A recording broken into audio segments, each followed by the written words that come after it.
တော်အသင်းနာမည်ကတော့ဘာမှစကောဖြစ်ပါတယ်ကျွန်တော်ကတော့အသင်းလီဒါအိုက်ဆိုင်ဖြစ်ပါတယ်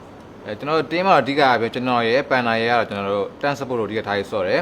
ကျွန်တော် black နဲ့ ace နဲ့ကကျွန်တော်တို့ fighter assassin တို့ဆော့ပါတယ်ကျွန်တော်ပွဲအချင်းနေပေါ်မူတည်ပြီးတော့ကျွန်တော်တို့ iron ကကျွန်တော် mage တို့ဆော့ပါတယ်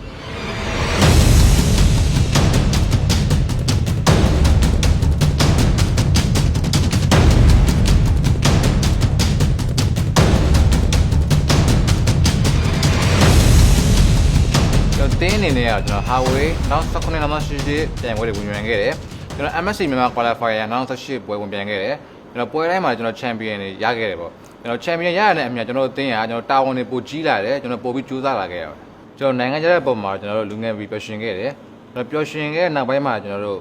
ဒီတက်ပြီးကြိုးစားလာခဲ့ရတယ်ပေါ့ကျွန်တော်အင်ဒိုနီးရှားနိုင်ငံမှာသွားပြရင်လည်းကျွန်တော်နောက်18 MSC ပြန်ရောက်မှာဆိုရင်ကျွန်တော်တို့အမှတ်တရအများကြီးရှိခဲ့တယ်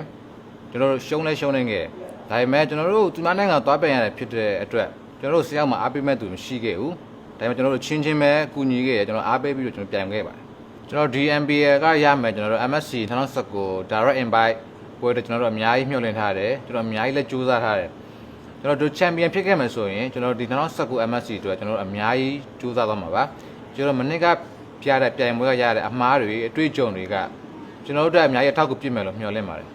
ကျွန်တော်အားပေးသူကျင်းအောင်လဲကျွန်တော်ဒီထက်ကိုစမ်းအောင်ကြိုးစားသွားမှာ